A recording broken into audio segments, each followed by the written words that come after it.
Hi, this is Sue Jackson, host of the Big Book Summer Challenge, and I am here today with a tag video. This is the 101 Days of Summer tag. It's a new tag created by the Reading Room 1972. This was a new to me channel, so I hope you'll check him out. And I was tagged by Suey's Book Banter, another great channel that I hope you'll check out. So this is a really fun tag with lots of prompts about summer. Summer books, summer reading, but also just summer itself and your own summer habits. So let's get started. Question 1, it's barbecue time. Pick a favorite author. They're inviting you to a barbecue to announce their newest work. What do you hope they are announcing? What are you bringing to share? So I have to say Barbara Kingsolver, got some of her books up here. She is my favorite all-time author. Love her books, especially the Poisonwood Bible, The Bean Trees, Demon Copperhead. Those are my favorites. I would love to meet her in person. I would be honored if she invited me to her barbecue. I would hope that she'd be announcing another new novel. Something just as good as Demon Copperhead, which just blew me away last year. What would I bring to a barbecue? Not very original, I'm afraid, but probably a fruit bowl or a fruit plate. I have to eat a very restricted diet because of my chronic illness. In fact, I can't eat fruit.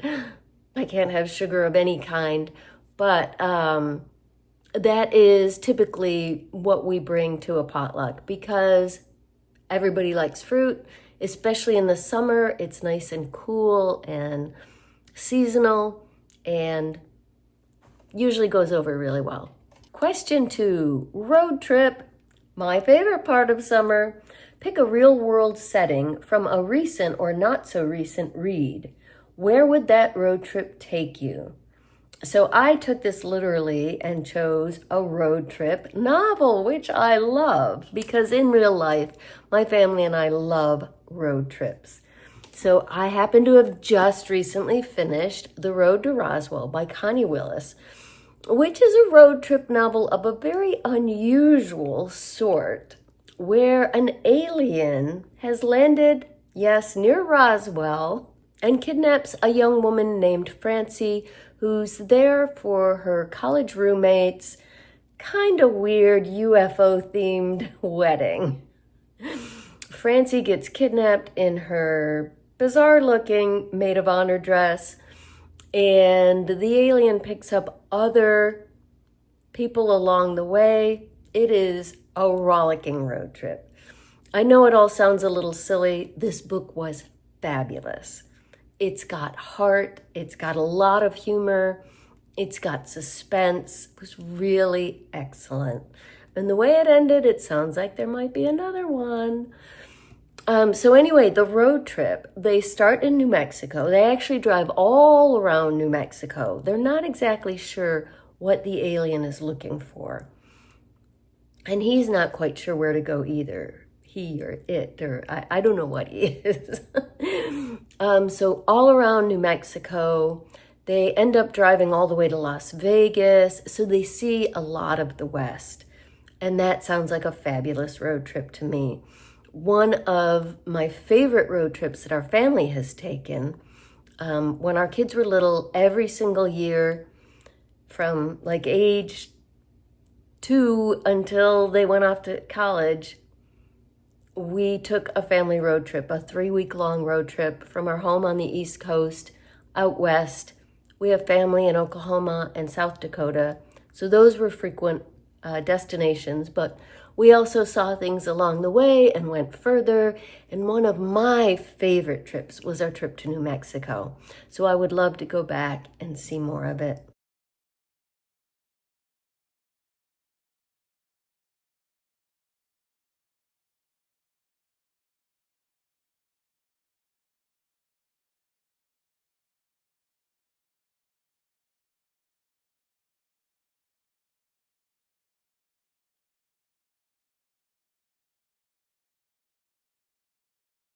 Prompt 3, camping.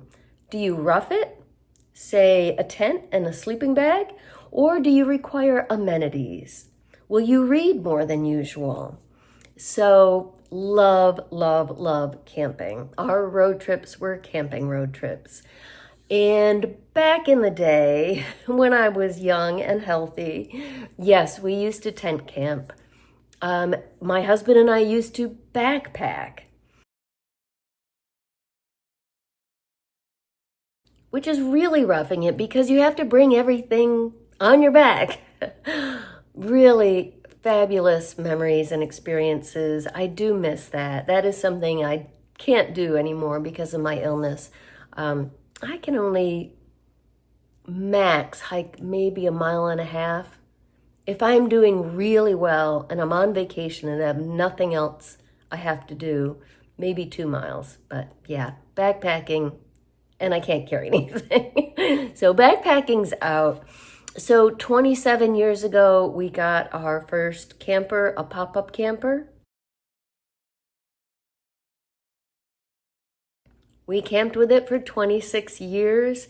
We just got a new camper last year, and we actually still have the pop-up because the kids still want to use it. That's what we took all those 3-week-long road trips out west with.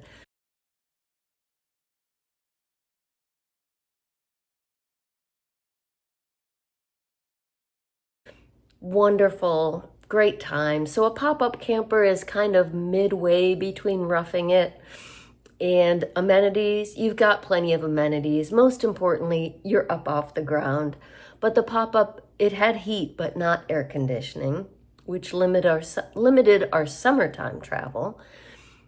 And it doesn't have a bathroom in it. So we had a little porta potty, but that we used at night. But so still kind of roughing it. Our new trailer, still pretty small. It's called a hybrid. So the beds come out of the sides, but the rest of it is like a regular trailer.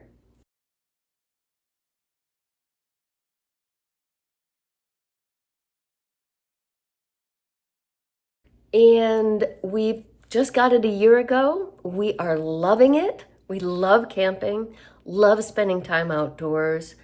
We're having a great time with it. And yes, for me, camping always means extra reading time. Well, I should say almost always. When we go on our regular camping trips, like to state parks nearby or, in the region, and we're just going somewhere, setting up for several days, just relaxing, lots of extra reading time. It's one of the things I love about camping and reading outdoors, which is even better.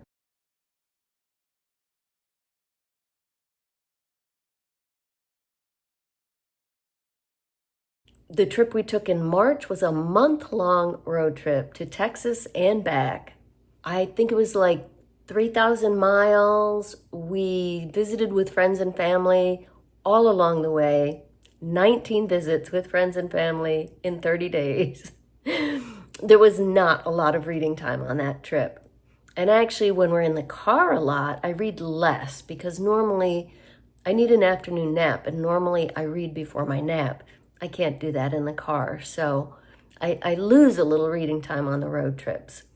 But generally, yes, camping means reading.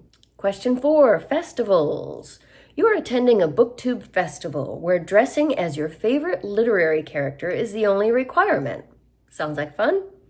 Who do you go dressed as and why? I really struggled with this one more than I should have, I'm sure, because when I watched Sui's video, she said something that made perfect sense to me. She and I are a lot alike, I think. She said, like a lot of people might choose, for instance, Jane Austen heroines or other historical figures, but she said that looks really uncomfortable. And I'm with Sui 100% on this, but she came up with a great answer. You'll have to check her video out, which I've linked below. I didn't want to copy her, and I couldn't think of a comfortable costume. So I just went, it's not going to be that comfortable, but I went with what I first thought of, and that's Claire in The Drums of Autumn by Diana Gabaldon. This is book 4 in her Outlander series, which I love. I read this last summer. More about that in a minute. And yeah, Claire's the main character. She's the time traveler. In this book, they are in the American colonies in the 1700s. I think it begins in 1767 in North Carolina. So yeah, I wouldn't want to dress up like Claire, like in the second book where they're in France and have to be all fancy. But here, you know, she was at least comfortable for the time. So that would be fun. Question 5, slice of life. What is something others may consider simple or mundane, but it's something you can't spend a summer without? It's road trips and camping. That's what summer means to me. Honestly, I kind of dread summer these days. I'm not a big fan. I just don't tolerate the heat and humidity well with my illness. Today's our first day up in the 90s, and I'm hiding out inside. So yeah, I love spending time outdoors, and that's really important to me in summer. But where we live, it's just too hot for me and too humid.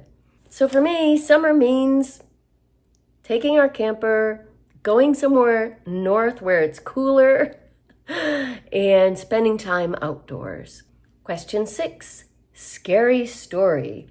Which author would you invite to go camping with you, knowing you would want to hear the scariest story they can tell around the campfire? Well, the obvious answer is Stephen King, but I suspect a lot of people are saying that. So I went with something slightly different and picked Dean Koontz. Like Stephen King, he writes a wide range of novels, everything from horror to thrillers. Some of his books have a supernatural element, to beautiful dramas that are thought-provoking and moving. He's got all of that. So I know he'd be a great storyteller, and I know he has the ability to tell very scary stories. Question 7, first love, summer crush. A romantic interest during the summer months often leads to a bittersweet ending or a lasting impact. Which do you prefer to read? How does the age of the characters affect this opinion? So if the question is primarily around romance, I don't read much of that. I like a book where a love story is a part of the book, but the genre romances I just particularly find a little too predictable for my taste. So yeah, a happy ending isn't necessary for me. Whether it's a love story or some other kind of book, I like for the ending to make sense with the rest of the story. I like for it to be a good fit.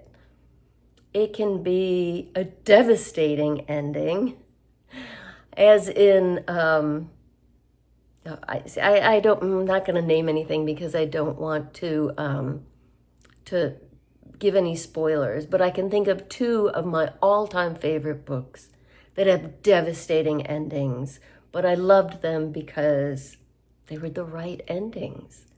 In some cases, the only endings. So if it's younger characters, and it is a love story, then a bittersweet ending is probably more realistic, although a relationship could have a lasting impact. That was the words in the prompt, even if it ended. So there's that. Question 8, nostalgia. What is a book or books that imbibe you with an overwhelming sense of summer nostalgia? They don't have to take place during summer, but provide a strong attachment somehow. So certainly as a kid and teen, and it wasn't just summer, but all year long, but I particularly remember having plenty of time in the summer to read Nancy Drew books, Trixie Belden. Those were some of my favorites. When I was younger, the Bobbsey twins.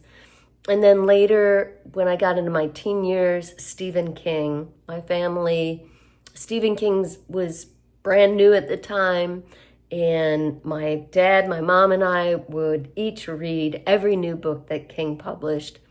And I certainly remember plenty of summer days spent outside reading or down in our lower level. We had a split level where it was cooler lying on the couch or the floor reading. Beyond childhood, well, for the last 14 years, summer for me has meant big book summer. And so there are a lot of big books that I've enjoyed that I will always associate in my mind with summer. But beyond that, I feel like there are certain books that you just remember where and when you were when you read them. And so I picked out a couple of those from my shelves that just, for various reasons, have just stuck with me. So my very first big book summer, before it was a challenge open to everyone else, I just declared 2011 my summer of the big book because I wanted to finally tackle Pillars of the Earth by Ken Follett. So that book will forever be associated in my mind with the summer of 2011 and the birth of the Big Book Summer Challenge. I don't know why, but I very distinctly remember reading Cloud Atlas in the summer of 2015 when we took our kids out to South Dakota. And like I said, we visited South Dakota a lot in the old days with our camper. But by 2015, our oldest son was in college. Our youngest was an older high school kid. And we weren't doing the big trips anymore, but they wanted to go out to South Dakota. And we wanted to visit a very dear aunt who was aging, and, we were afraid we wouldn't have many more chances to see her. So we took a trip out to South Dakota, to the Black Hills. That's where my husband's family is. And I just remember, because we didn't have our camper with us, we stayed in a cabin in Custer State Park, which is just the most incredible park. It's incredible. You have to go. And I just remember there was a lot of downtime because my son was doing really poorly at the time. I was okay, but not great. So we had some down days and plenty of time to read. And I can just remember lying in my bed in the cabin in Custer State Park in the Black Hills, reading Cloud Atlas. It's just forever connected in my mind.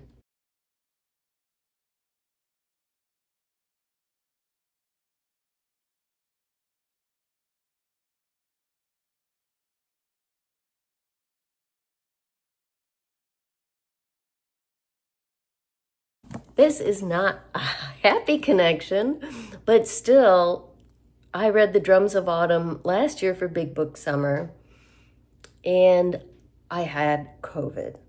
And with my immune disorder, I got very sick for several months. And so I remember the first few weeks of the illness just being completely immersed in this world. And it was just what I needed at the time. So even though I was really sick, it's still a good memory because I was just living in this world. I was too sick to do anything. And so this is where I escaped to, and it was wonderful. I will also always remember reading Lonesome Dove by Larry McMurtry last summer. It was my June on the Range and book, and it obviously fit for Big Book Summer. I read it in June. We were camping.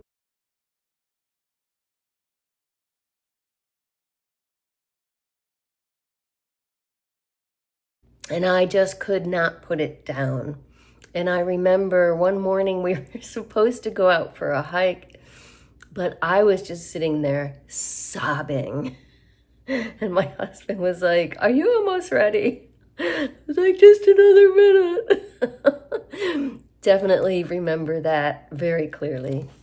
And two other books that will forever be connected to summer in my mind are Project Hail Mary by Andy Weir, one of my all-time favorite books, and Lucky Turtle by Bill Rohrbach, really excellent book as well.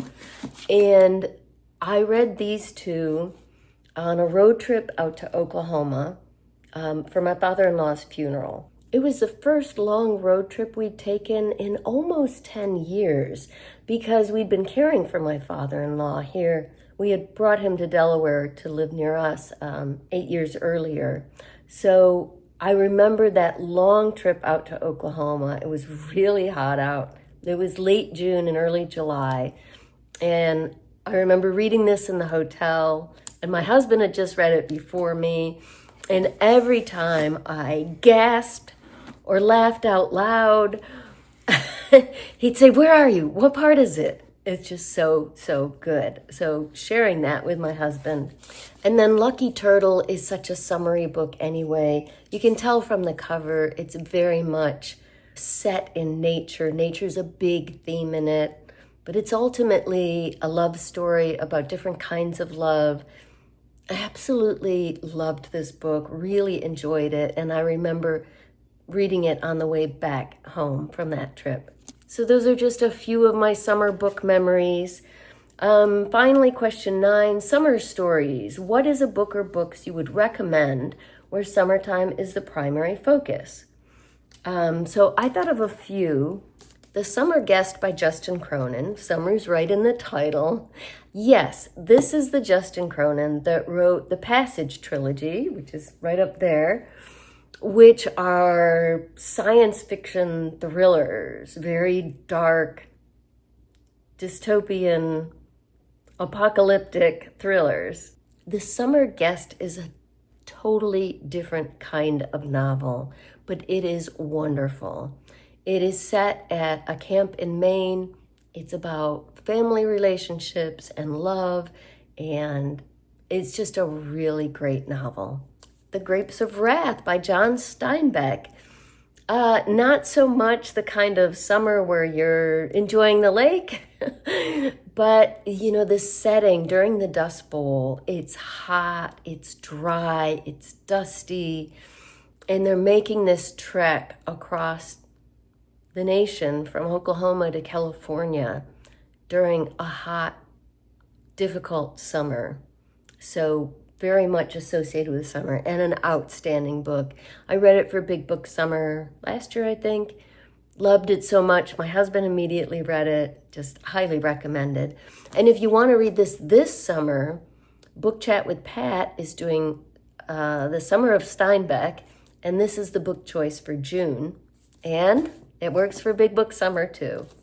Last Summer on State Street by Toya Wolf. This was an audio I listened to last year. It takes place in a housing project in Chicago that's slated to be torn down. And one of the other buildings in the project has already been torn down. So it's a coming of age novel about these kids growing up in this building that they know their whole community is going to disappear soon. And it's like their last summer there.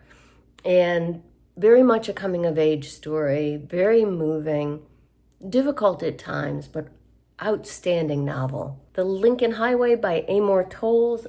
It's up there. You can't see it from here. But it's set in June. It's a road trip novel. Outstanding. Another one I read for Big Book Summer a few years ago as a buddy read and loved. The Overstory by Richard Powers. It actually covers all the seasons, but it is about trees and their interconnectedness and the people who love the trees and how different trees play a part in different people's lives. That makes it sound kind of weird. And I guess it's an unusual novel, but it is a beautiful novel, immersed in nature, perfect summer reading. And most of Peter Heller's outdoor thrillers are perfect for summer. The River, The Guide, The Last Ranger. The Last Ranger is set in Yellowstone Park during the summer. The River and The Guide are set on a river, and this one's about a river guide, a fishing guide. They are not only excellent thrillers with great suspense, but his nature writing is fabulous. If you're going to be reading outdoors this summer, pick up a Peter Heller. I read this one, it was actually fall, but I read it while we were camping last year. Just a sublime experience reading that beautiful nature writing while surrounded by nature. And that's it. Tag some friends. I am tagging Angelina at Books Do Things to Me. Angelina hers is a new to me channel, and well, you should check out all of these channels, but hers is one that deserves more attention. She's participating in Big Book Summer, so that's how I got to know her. And then I'm tagging some old friends whose videos haven't popped up in my feed lately, so I want to catch up with them. This gives me an excuse. Book Buds, Cat's Novel Adventures, and Lori at Books, Ink, and Paper. And if you want to do this tag, you don't have to wait to be tagged. Jump in, the water's fine. Enjoy this summer tag while it's appropriate to the season. And please let me know in the comments down below what books mean summer to you.